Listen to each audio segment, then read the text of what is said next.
Assalamualaikum warahmatullahi wabarakatuh. Baiklah, pada kesempatan kali ini saya akan menuju tugas saya dalam mata kuliah filsafat, yaitu ilmu dan kebudayaan.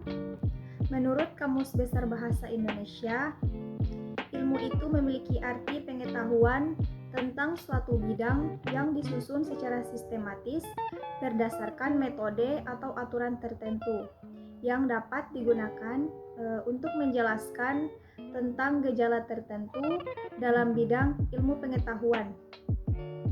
Sedangkan menurut Surya Sumatri, ilmu merupakan salah satu hasil pemikiran manusia dalam menjawab sebuah pertanyaan. Sementara itu, Paul Friedman mendefinisikan ilmu sebagai suatu bentuk aktivitas manusia yang apabila melakukannya, kita memperoleh suatu pengetahuan yang lebih lengkap dan cermat tentang alam semesta di masa yang lampau, masa sekarang, dan masa yang akan datang.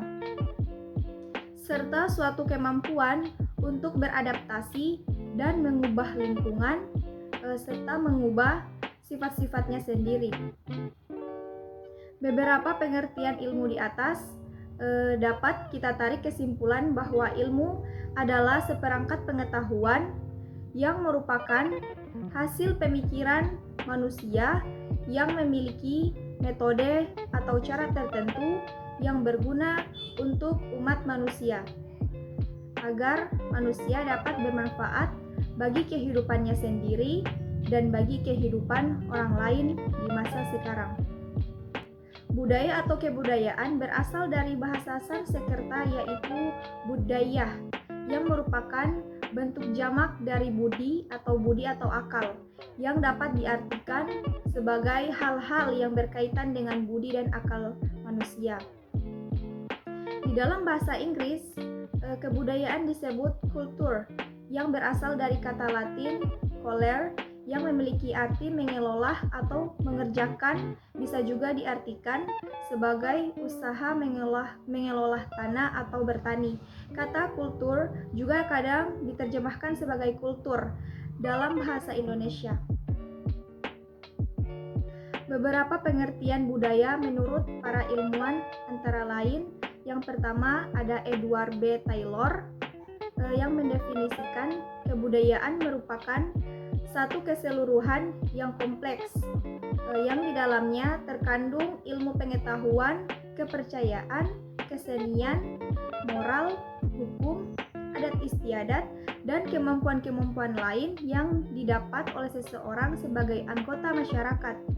Yang kedua ada M. Jacobs dan B. J. Strand.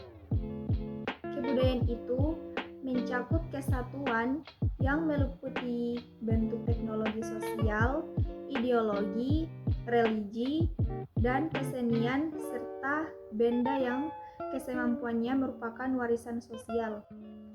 Yang ketiga ada Konjaraningrat.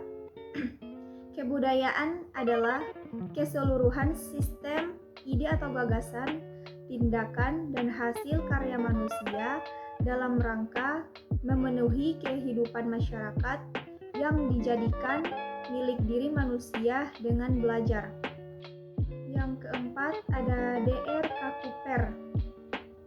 Kebudayaan merupakan sistem gagasan yang menjadi pedoman dan pengaruh bagi manusia dalam bersikap dan berperilaku, baik secara individu maupun kelompok. Yang kelima ada William H. Haviland.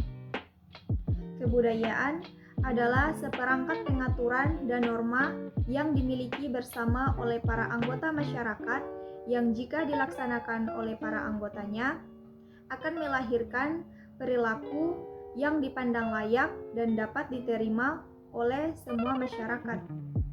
Yang keenam ada Ki Hajar Dewantara. Kebudayaan berarti buah budi manusia adalah hasil perjuangan manusia terhadap dua pengaruh kuat, yakni zaman dan alam yang merupakan bukti kejayaan hidup manusia untuk mengatasi berbagai rintangan dan kesukaran di dalam hidup dan penghidupannya guna mencapai keselamatan dan kebahagiaan yang pada lahirnya bersifat tertib dan damai. Yang ketujuh ada Francis Merrill. Bagian pertama ada pola-pola perilaku yang dihasilkan oleh interaksi sosial. Bagian kedua, semua perilaku dan semua produk yang dihasilkan oleh seseorang sebagai anggota suatu masyarakat yang ditemukan melalui interaksi simbolis.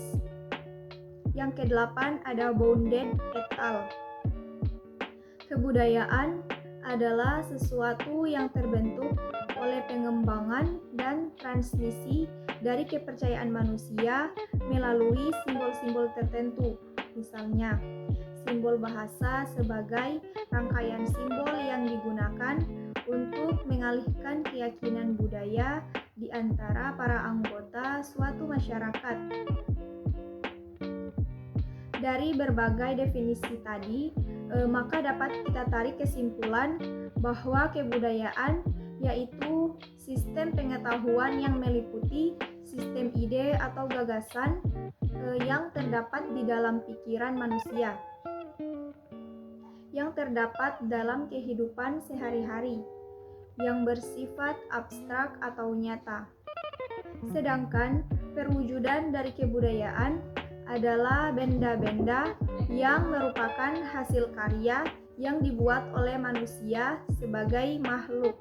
Sedangkan perwujudan dari kebudayaan adalah benda-benda yang merupakan hasil karya yang dibuat oleh manusia sebagai makhluk yang berbudaya, yang merupakan perilaku dan benda-benda yang sifatnya nyata. Misalnya, pola-pola perilaku atau tingkah laku, bahasa sehari-hari, peralatan yang digunakan dalam kehidupannya, organisasi sosial, religi, seni, adat istiadat, dan lain-lain, yang kesemuaannya itu memiliki tujuan untuk membantu manusia dalam melangsungkan kehidupan bermasyarakat. Hubungan ilmu dengan kebudayaan. Ilmu merupakan alat bagi manusia untuk dapat menyesuaikan diri dan merubah lingkungan, memiliki hubungan sangat erat dengan kebudayaan. Ilmu dan kebudayaan adalah satu kesatuan yang tidak bisa dipisahkan. Menurut Talcott Parsons, dia menyatakan bahwa ilmu dan kebudayaan itu saling mendukung satu sama lain. Dalam beberapa tipe masyarakat, ilmu dan kebudayaan dapat berkembang dengan pesat. Kehidupan masyarakatnya tidak dapat berfungsi dengan wajar tanpa didukung perkembangan yang sehat dari ilmu dan penerapan. Ilmu dan kebudayaan berada dalam posisi yang saling tergantung dan saling mempengaruhi antara satu dengan yang lainnya. Pada suatu pihak, perkembangan ilmu dalam suatu masyarakat tergantung dari kondisi kebudayaan, sedangkan di pihak lain, pengembangan ilmu akan mempengaruhi jalan kebudayaan. Dengan kata lain, perkembangan ilmu dan kebudayaan itu memiliki dampak yang positif dan dampak yang negatif. Keterkaitan antara ketergantungan ilmu dan kebudayaan dapat dilihat dari berbagai sisi. Di antaranya, yang pertama ada perubahan sosial. Perubahan sosial budaya dalam satu lingkungan masyarakat dapat terjadi bila sebuah kebudayaan itu melakukan kontak dengan kebudayaan asing atau kebudayaan lain, di mana perubahan sosial budaya merupakan sebuah gejala perubahan struktur sosial dan pola budaya dalam satu masyarakat yang terjadi sepanjang masa. Perubahan yang terjadi itu sesuai dengan hakikat dan sifat dasar yang ada pada diri manusia yang selalu ingin mengadakan perubahan dalam kehidupannya. Dan pemahaman tentang kebudayaan itu akan mengalami perubahan berdasarkan ilmu yang diperoleh atau ilmu yang mereka pahami. Menurut De O'Neill, dia mengatakan ada 3 faktor yang dapat mempengaruhi perubahan sosial. Yang pertama, ada tekanan kerja dalam masyarakat. Yang kedua, keaktifan komunikasi. Yang ketiga, ada perubahan lingkungan alam. Perubahan kebudayaan juga dapat dipengaruhi oleh timbulnya perubahan lingkungan yang ada dalam masyarakat, adanya penemuan-penemuan baru, dan adanya kontak dengan kebudayaan baru yang ada di sekitarnya. Sebagai contoh, berakhirnya kehidupan pada zaman es berujung pada ditemukannya sistem pertanian, sehingga memancing orang-orang yang ahli untuk berinovasi dalam bidang kebudayaan. Yang ketiga, ada penetrasi kebudayaan. Penetrasi kebudayaan adalah masuknya pengaruh suatu kebudayaan ke dalam kebudayaan lainnya, atau bercampurnya dua buah kebudayaan atau lebih. Baiklah, itulah tadi hasil pemaparan tugas yang berkaitan dengan ilmu dan kebudayaan. Apabila masih banyak kesalahan, saya mohon maaf. Wallahu muwaffiq ila aqwamit thoriq. Wassalamualaikum warahmatullahi wabarakatuh.